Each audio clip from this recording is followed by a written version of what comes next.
Menjalin hubungan baik dengan mertua sangat penting ya Mams, dan hal ini perlu dipertimbangkan sesaat sebelum menjalani pernikahan dengan dads. Pasalnya, tidak jarang hubungan dengan mertua menjadi salah satu hal yang paling ditakutkan oleh sebagian Mams. Bahkan, jika tidak menjalin hubungan baik dengan mertua, banyak dari Mams justru menerima sindiran bahkan omelan dari mertua. Hal ini tidak jarang justru memicu konflik dengan mertua ya Mams. Maka dari itu, supaya lebih memahami seperti apa dampak buruk konflik dengan mertua dan bagaimana cara menghadapi ketika konflik dengan mertua, Nakita.id telah mewawancarai psikologi anak dan remaja. Yuk saksikan wawancaranya di video ini. Jangan lupa untuk like videonya serta subscribe YouTube Nakita Channel.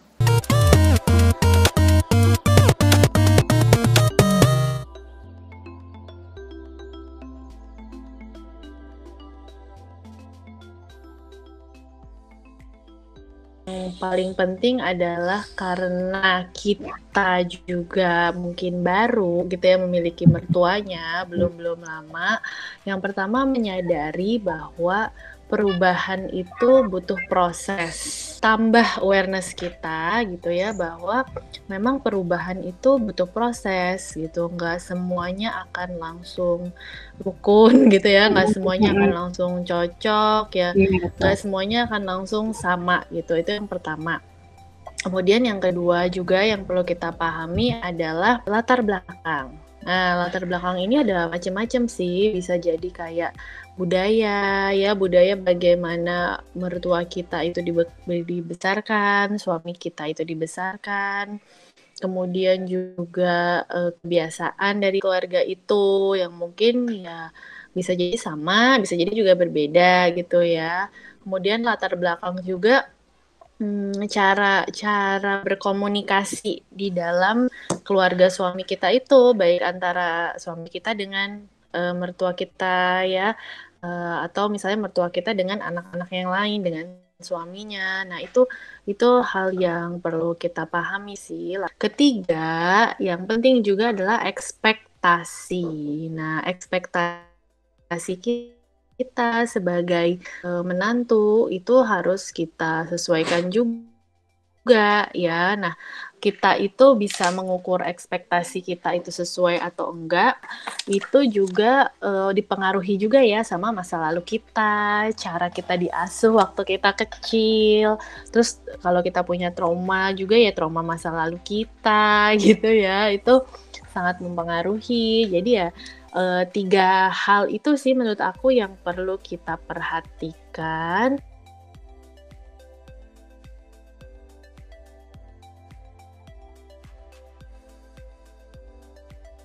Sebenarnya pasti ada ya, efeknya itu pasti ada. Bukan hanya kalau komunikasi kita dominannya kurang baik ya dengan mertua.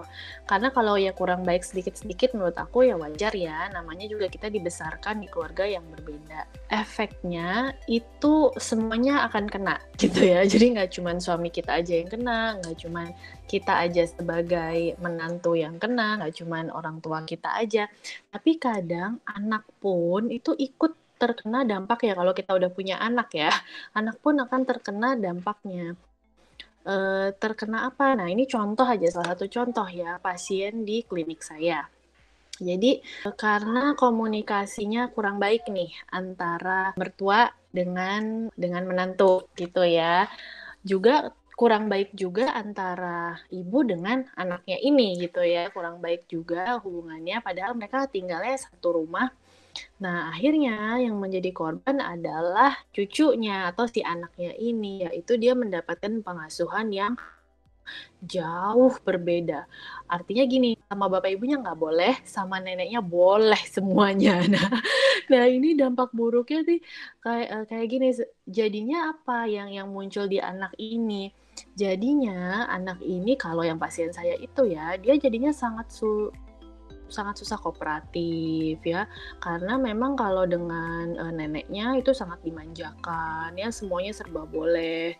Juga karena komunikasi yang kurang baik gitu dengan menantu dan anaknya, jadinya terkesan ingin melakukan sebaliknya daripada yang dipesan dibebankan oleh mertua dan oleh menantu dan anaknya ini gitu ya. Ya jadinya anak ini mendapatkan pola asuh yang kita bisa bilang permisif ya dari neneknya, atau permisif itu sangat-sangat membebaskan lah dan memenuhi semua permintaan si cucunya ini.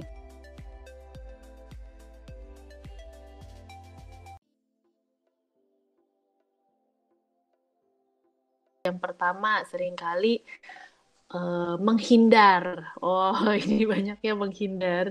Menghindar itu tidak menjadi jawaban ya. Kalau kita memang mau ini tadi meyakinkan mertua kita. Menghindar itu tidak menjadi jawaban.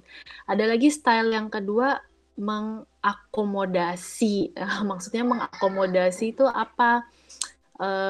Ya konfliknya kita tanyakan, kita lihat apa nih yang bisa dirubah gitu ya. Kita kasih akomodasi, kita kasih fasilitas. Apa nih yang bisa dirubah ya. Nah, itu style yang kedua tuh, akomodasi biasanya. Atau style yang ketiga, compromise. Nah, compromise ini lebih bagus lagi. Compromise artinya ya udah aku mau berkompromi di sini.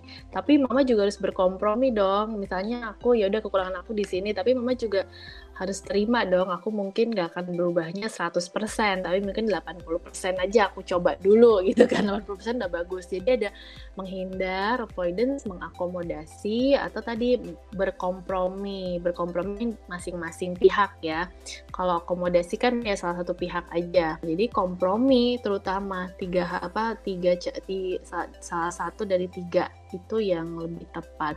Cara berkomprominya pun ingat asertif tadi, tetap menyampaikan isi hati tanpa menyakiti.